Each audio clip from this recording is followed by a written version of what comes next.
You know, what is the change? The change in India, and I'm being very objective about it. If you look at the leadership of India, you look at the Parliament of India, you look at the success stories of India, you look even at the cricket team of India, these are no longer only people from big cities and privileged backgrounds. That is actually proof of the success of our democracy. And today the more we have every part of India represented in as many activities and endeavors as possible, the more of Bharat will express itself. You know, Prime Minister Modi keeps saying, and you are seeing this even with G20, India is not Delhi. This is a mindset which we people living in Delhi have to get out of. And one of the reasons we are doing G20 is precisely to get out of that mindset. But when I say Delhi, I just don't mean physically Delhi. There is also a culture. In Delhi, we call it Lutyens culture. You know, the people who feel that, you know, governments come, governments go, but we are there, you know. We will decide what is right and wrong, what is, you know, what should be, what are the views expressed in the media, who should be raised, who should be criticized. So how do you break the hold of a narrow elite on the largest country in the world? This, actually, people don't realize how much of a transformation Narendra Modi has actually brought about in this area. And on the soft power, you know, the BBC kind of, you know, again, these are all linked issues. There are, I mean, at the end of the day, what was the issue about? It was actually in the name of media freedom, doing a political hatchet job, which ignored very major Supreme Court pronouncements on a particular subject. And then you say, no, but I'm only doing media.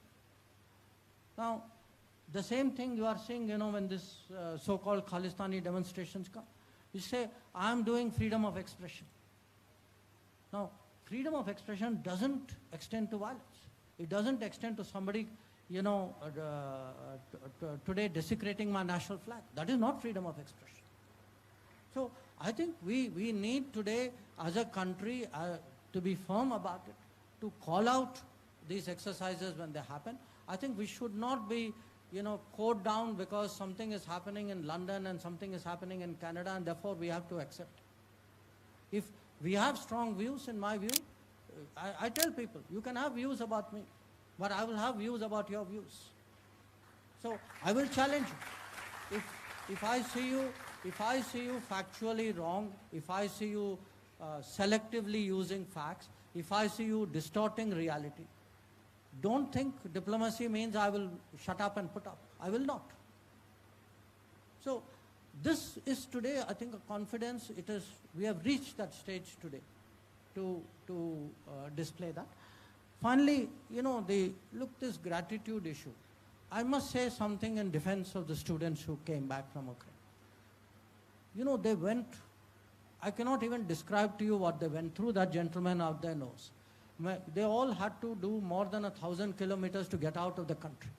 They had to stay in camps. You know, it was very cold out there. There was a conflict going on. I think in many cases, they were just so tired, so relieved. You know, somebody says in newspaper, so what do you think? I mean, I think at that stage, they just, many of them, their exhaustion showed. I don't think they were ungrateful. I think that would be, to me, I think most of them do appreciate, and I can tell you, you know, one of the things which Prime Minister did, he asked the families, that gentleman would verify it for me.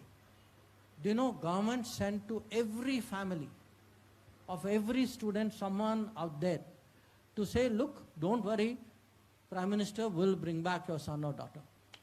Every family in the country was contacted. So people appreciated it, the families appreciated it. I think people who went through stress, we should also understand how they put up it. But I also want to say this. See, when you send somebody an earthquake, you send a team for earthquake, or our own children or citizens are stuck. You don't do it because you want gratitude. You do it because it's your responsibility. How they react, how another country reacts, the world will judge them. The world will judge, at the end of the day, if somebody is grateful, somebody is appreciative, world will have some view of them. Somebody is not so, the world will have a different view of them. But I should not say I'm doing it because, in return he will say nice things about me. That's not the reason I went there. I went there because people were dying and we had the capability of saving lives. And this is something today which is part of our tradition, that India has always helped the world when the world is in distress. Today, as a bigger country, as the largest country in the world, 5th largest economy in the world, with the kind of leadership and confidence that we have, today that is the thing which is the right thing to do. Good evening, sir. Every passing round, the number of hands are just going up. So, good evening, sir. My name is Vishnu, and I'm a student of Sir, here, right side. Yeah. So, greetings, sir. My name is Vishnu, and I'm a student of International Studies from Christ University. And my question is that, sir, this side. Yeah. So India aims to become a $5 trillion economy by the end of this decade, and Africa could play a pivotal role in this. But with the Chinese interests and investments looming around, what do you think would be the best strategy to approach African countries, given that, they are abundantly blessed with natural resources? Would it be through trade, aid, or foreign direct investment? That's it, sir. Thank you. The guy in green there.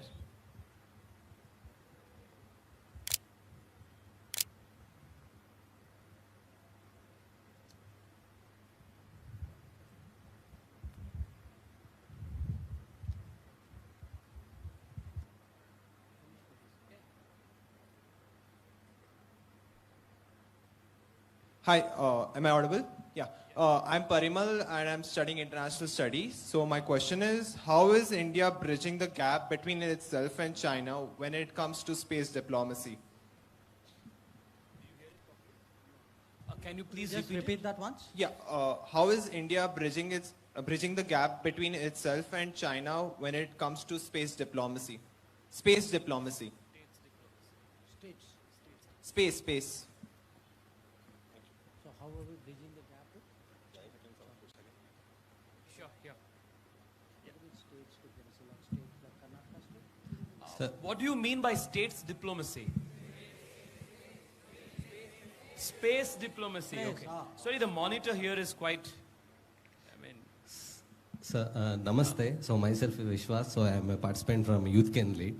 So I wanted to ask you, seeing the growth of Indians' progress, so our passport ranking, according to you, when we can reach within top 10 ranking? And one more question is, what's your comment on World Happiness Index on India? Thank you. So I knew somebody was going to ask me that question. Yeah. One more and last one. So the last question. Give it to a lady. Lady. I want gender balance.